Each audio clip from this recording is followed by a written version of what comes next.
parts of KwaZulu-Natal. Widespread showers and thunder showers are expected along the coast and adjacent interior on Saturday and Sunday. So KwaZulu-Natal is now bracing itself as heavy, persistent rain showers have started to fall over many parts of the province. The Weather Service warning that there is a high likelihood of flooding and a risk to life. This comes after last month's devastating floods in the province, which claimed the lives of 448 people.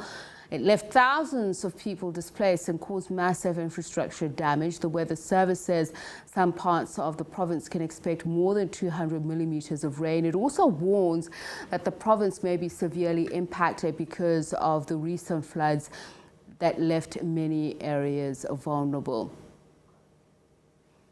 So as we said, the South African Weather Service issuing that level 10 warning about torrential rains, flooding, mudslides in some coastal areas of KwaZulu-Natal. So this is the largest adverse weather warning, and it comes as dangerous flash floods hit, or rather risk hitting already drenched areas across the province. Meanwhile, the latest report suggests that heavy rains have already hit the areas of uThongathi in the north coast. But let's get a better sense of the situation currently. We're joined now by the Premier of the province, Sihle Zikalala. Premier, very good evening to you.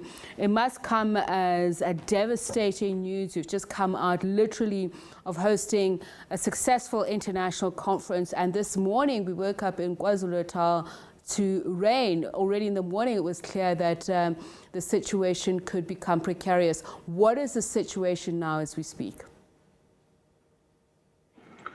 The situation is quite devastating. It's bad in areas that are along the coast, especially areas that are in eThekwini and Ilembe and going to Uku.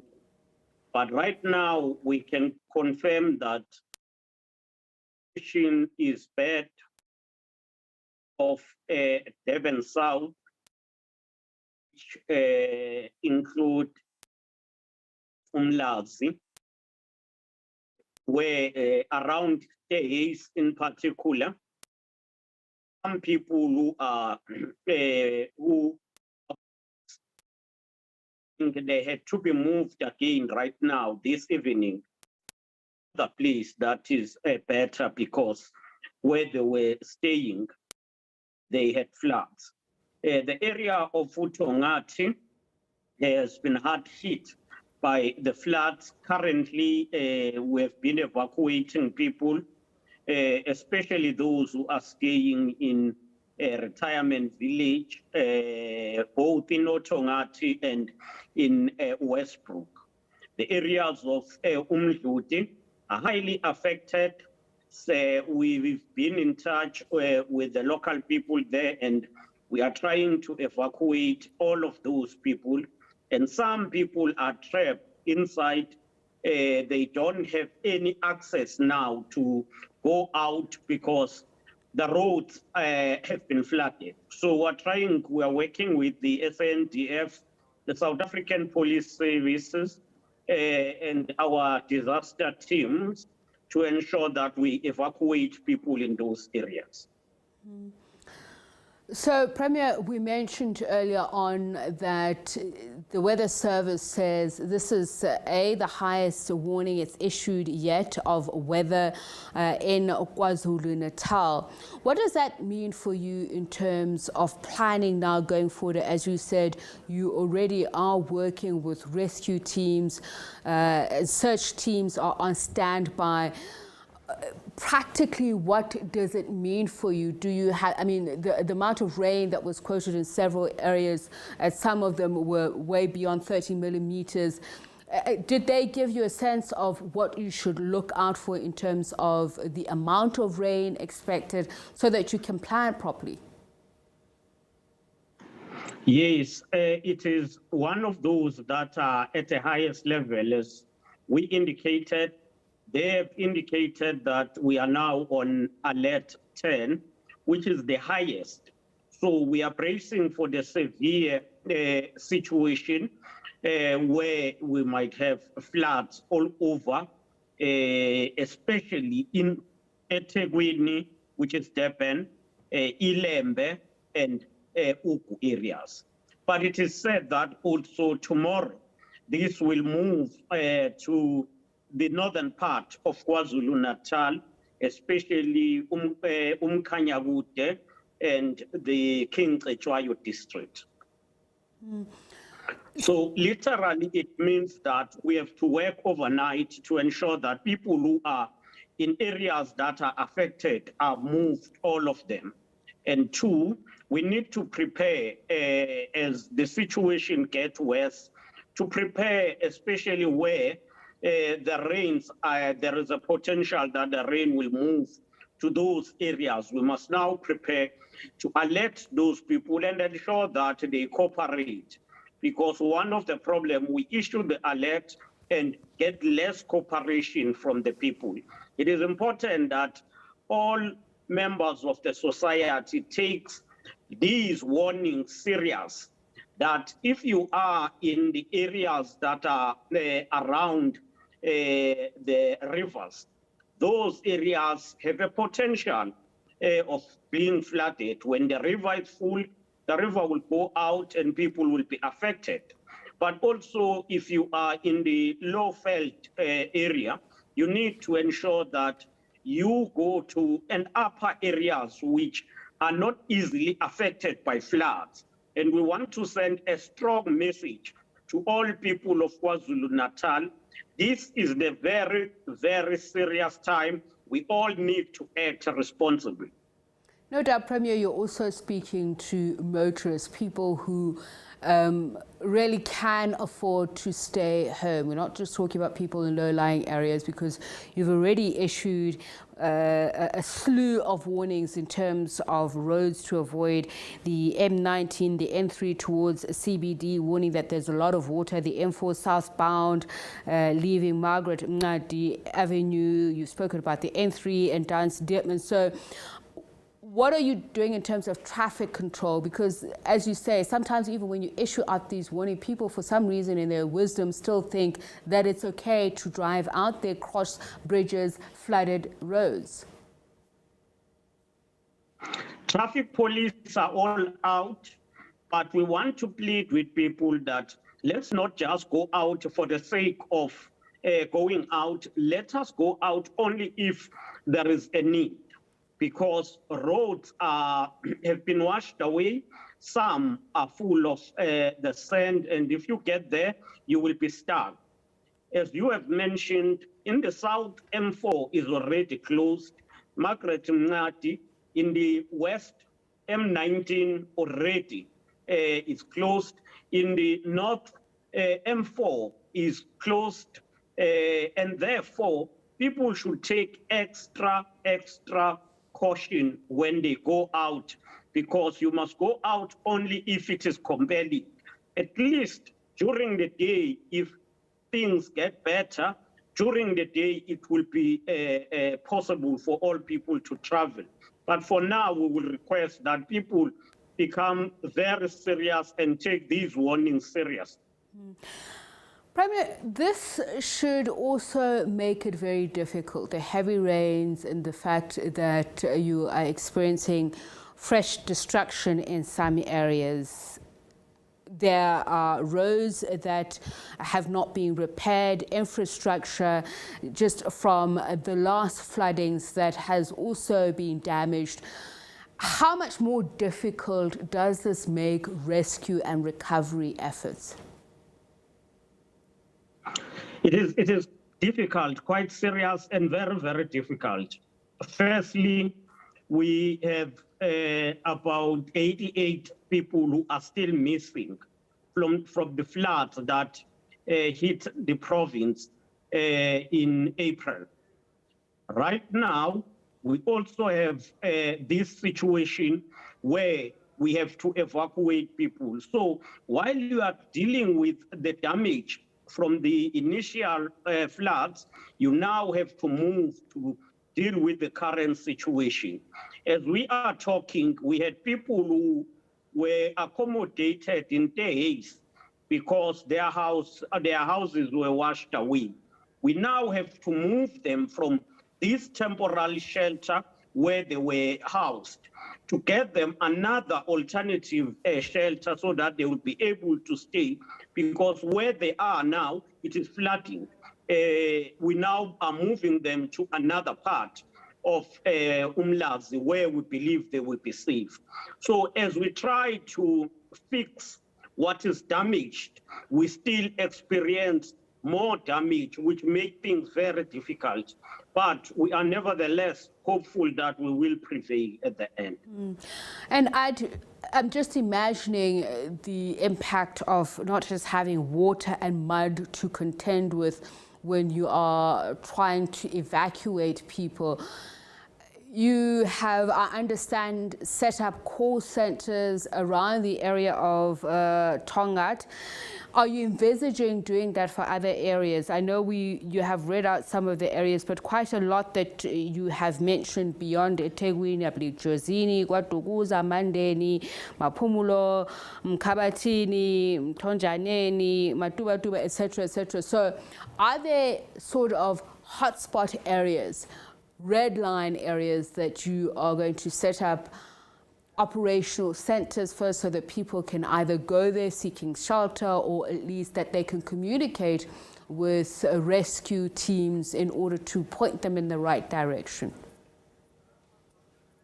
Yes, in all districts we have the district disaster management centers, which we built as the province some years ago. We are using those centers as the information center or the call centers where people can report or can go for assistance. We want to be proactive. We will set up intervention centers wherever we see that there is a need. For instance, in uThongathi, we do have a call center and a dedicated facility that assists the people around uThongathi. But we also have one in KwaDukuza, in Stenga, which is assisting people around Stenga areas. So we will be intervening depending on the magnitude of the storms in those particular areas. Premier, in terms of spatial planning, are there areas that are more vulnerable than others that you are very nervous as a province that if the heavy rains continue, the death toll from the 400 or so people who died from the last floodings could rise exponentially? Yes, the areas that are normally affected will be areas of eThekwini, will then be areas like Ladysmith, areas that are low like Umsinga. Those are areas that normally affect us when there are floods. And we would want to request for maximum cooperation from all of the people who are residing in those areas to interact with local leaders, and where there is a need of evacuation, evacuate to higher places so that they will be safe. We must also indicate that all councillors have been informed.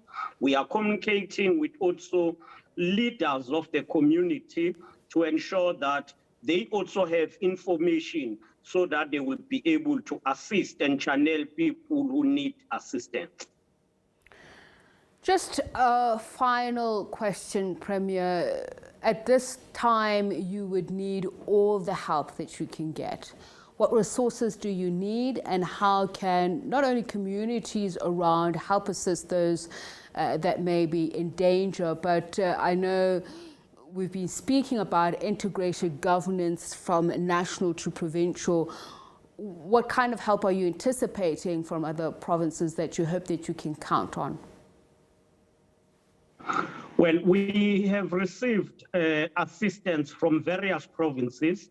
We want to thank the Free State province, the Northwest, the Limpopo, Mpumalanga, as well as Western Cape. They have supported us with teams of the search and rescue teams. That was great, and we are grateful for that work. They have supported us on humanitarian support so that people will get food, get clothes, so that they will be able to live at least comfortable while we are working toward getting or building a temporary residential unit. We are going to need a lot of support when it comes to infrastructure, because as we are speaking, roads are damaged. There were roads that were already damaged and closed, but the damage is continuing as the rains are continuing, as we saw today, and it is still continuing.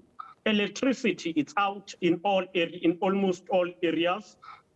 Water system is destroyed, but also the sewerage system has been destroyed in a number of areas around eThekwini.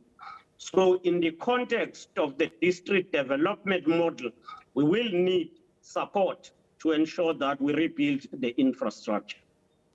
Thank you so much for that, Premier. Much, much appreciated. Of course, we are keeping our eyes on the situation there. Premier Sihle Zikalala just telling us about the situation now, the areas that are affected. And as you were speaking about the roads that are already damaged, it's according to the provincial government there, we mentioned the issue of mudslides. So there's only one lane, for instance, that's open in the vicinity of the old airport. So if you're anywhere near that, you're being asked to avoid Umgeni Road. That is already flooded. The right lane going towards the M4 southbound, leaving Margaret Mngadi Avenue. Remember, we spoke about Victoria Bankment.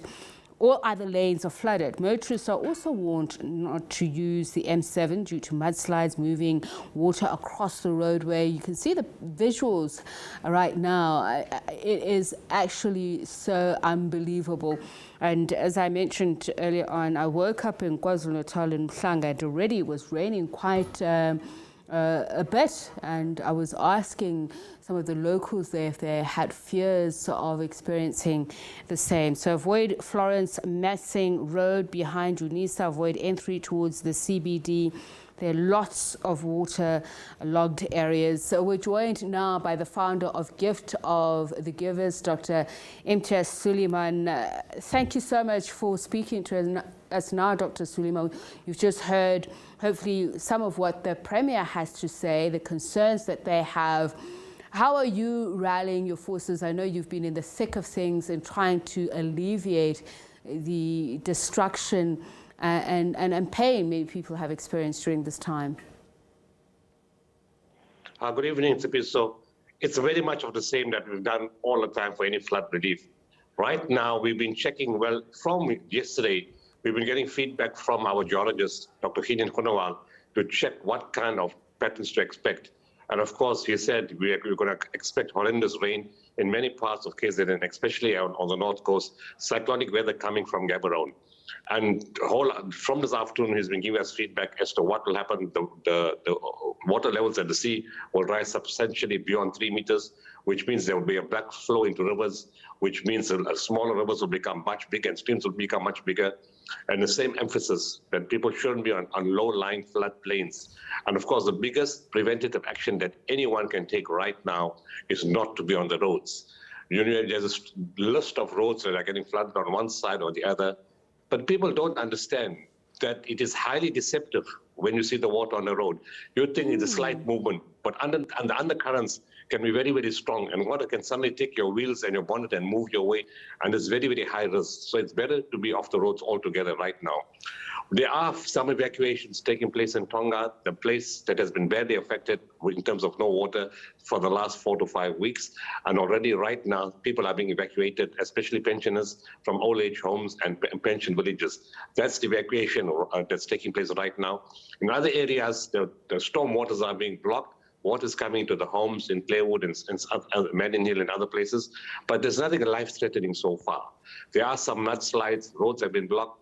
So in terms of life-threatening, except the people that have to move in Tongathi, we haven't had any other feedback. We are active, we are awake, we have contacted all our networks on the ground, the networks that have worked with us for the last 4 weeks in the flood relief for KZN, and we're waiting for information from them.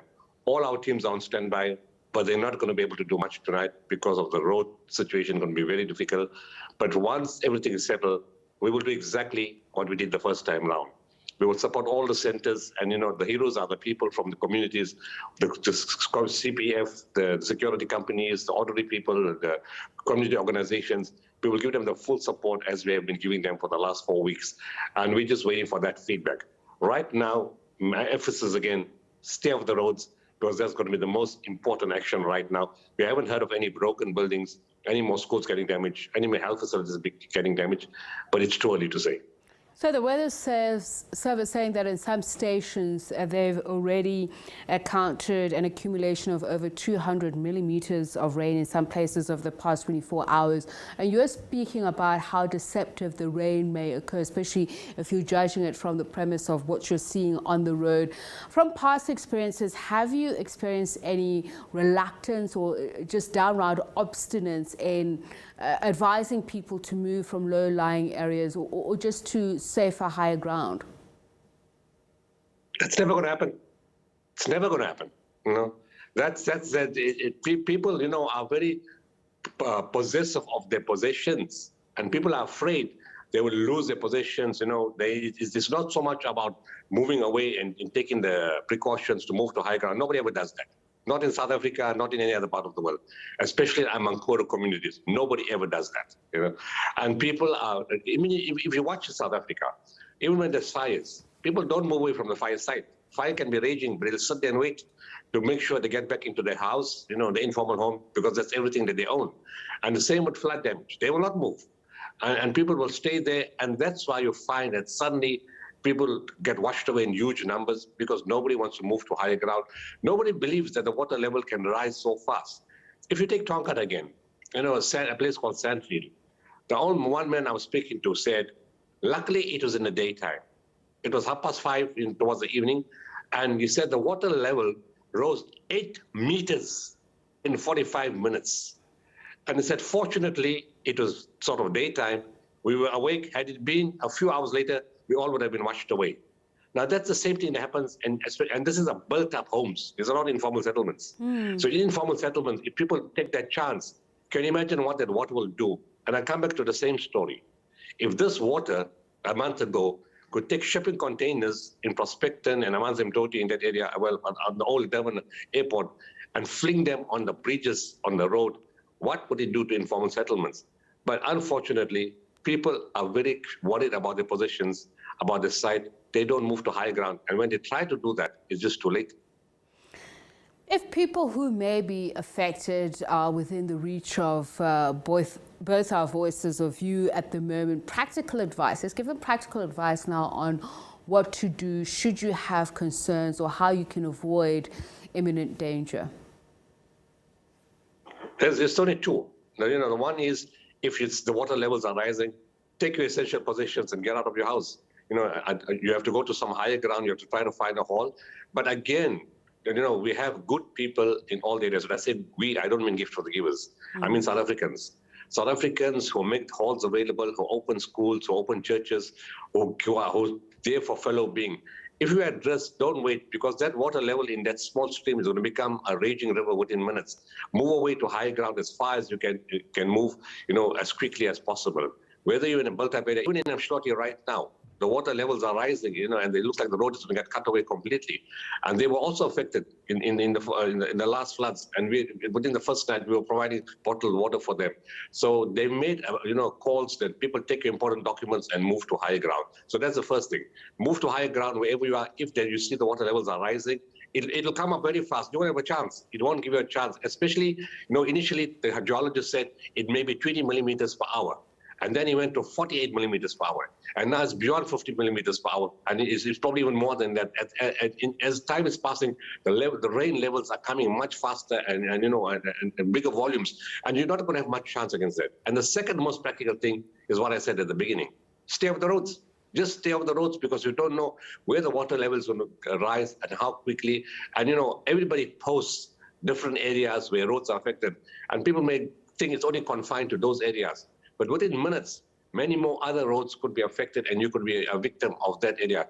It's just far safer to stay at home till the rain stops, the water levels drop, and, and we can see. At night, you can't see anything. In the daytime, it's much clearer to see what's taking place. If you go back now to the old floods of a month ago, and you travel on the roads now, up till now, you realize the extent and the vastness of the damage, which you actually didn't see in the first 2 weeks. And you see the amount of destruction on the side of the roads, the houses that have collapsed, the landslides, the mudslides, which you didn't see initially. It's just becoming more visible many weeks later. And we don't have the same process again where people are going to get washed away because they thought the water level was not too high. You don't see the potholes, you don't see the ditches, you don't see the roads sunken in different areas, and you just drive into a disaster. Dr. Sunuan, obviously no two crises are the same. They may have areas of similarity, but do you feel that you're better equipped now with, the rescue and recovery efforts that you took part in the last time to now? I mean, the weather service is already just giving us a sense of the weather pattern, the low cutoffs, where it's going to move, including the weather, saying, for instance, that the rain is going to move northwards tomorrow, even though it'll still be at level 10. But, it's going to also then move to Kinkwechayo, to Umkanyawude until Monday morning. Does this help you essentially in your planning? And can you use experiences from the last operation to this to move faster, more efficiently? We can't move any faster than we already moved, to be honest. Our teams are always ready, and we have them on standby, but you have to be prudent when you bring them in. It's no point bringing them in too early, and there's no point bringing them too late. When there's an impending disaster, we are always ready. We prepare, hope for the best and prepare for the worst. That's what we do. Our warehouses are stocked, our vehicles are ready, our teams are on standby. But I always tell my teams, your precaution, your safety comes first before you move for anybody else. That's the standard rule of gift of the givers. And right now, as I'm talking to you, I'm getting feedback from all my teams, what feedbacks they're getting from the different parts of KZN. So to answer your question, there's nothing more different we can do from what we've done and what we always do. We're doing this for 30 years. What we can do maybe this time is, we only realized a little later there weren't enough helicopters available by government in the last one to help people get off the roofs. If that's necessary tomorrow, and helicopters are available, we'll charter them. We'll make helicopters available to the rescue personnel in the SAPs, in the K9, in government, if helicopters are required. That part, in the first floods of a month ago, we only realized afterwards that there weren't enough helicopters, and we can charter them privately, and we can fund it, and we can make it available. Other than that, there are divers, there are rescue personnel, and if we need to bring them, again, we at short notice, we can bring them from the rest of the country. It's no issue for us. In terms of expertise, would you need anything in addition to what you had the last time, or were you pretty much covered there as well? Yeah, we covered. We have fully fledged teams in every aspect. We're using our equipment to assist the disaster center. We have all the equipment is at KZN. We brought it over from Johannesburg. It stays now in our head office. We've got boats. We've got all the types of chains, saws, everything required for search, rescue, and recovery. And we have the personnel to do that in the different categories of rescue. So that's not an issue. As I said, helicopters, we can get boats, we can get 4x4s, we have some people who work with us with two-way communication systems. And it's a matter of a couple of hours driving from other parts of the country, coming to Durban or other parts of KZN. It's not an issue. We are prepared. We've done much bigger disasters. We've gone into earthquakes where 250,000 people have died in 40 seconds with the tremors. We put in teams all over. We've got specialized equipment to search for people under the ground. So we have the equipment. We have the personnel, we have the resources, we have the supplies, the warehouses are full, we have our own vehicles, we have a fleet of 65 vehicles. And we, of course, most importantly, we have all the South Africans in all the different areas, the community police forums, the community members, the civic organizations, the security services, all available. And that's why we can move so fast, because they become our extension in all the different areas. Dr. Suleiman, thank you so much for your time sharing with us your experiences the last time and what you're getting geared up for. Much appreciated. Wishing you and your team all the very best. Founder of Gift of the Givers, Dr. Imtiaz Suleiman. And just to give you a sense of what the weather service is warning and what people have experiences, just in talking of the danger to life, talking about the fast-flowing streams. Speaking to a resident earlier on, he was saying if you could just imagine a stream, the force of it bubbling under, it's almost like rocks are jumping. So this is the force of it, speaking about widespread displacement of affected communities. This is what KwaZulu-Natal saw the last time, and unfortunately fearing that widespread mudslides and rockfalls, soil erosion, widespread damage to property, as you heard. That hasn't been reported as yet, but the loss of livelihood. People are fearing livestock being drowned or swept away.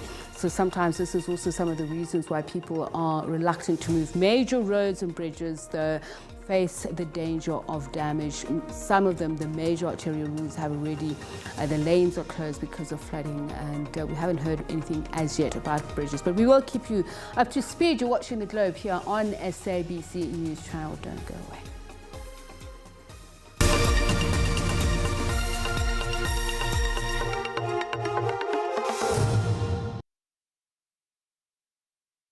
Advance your life with African Bank's best investment rate of 11%. You can open a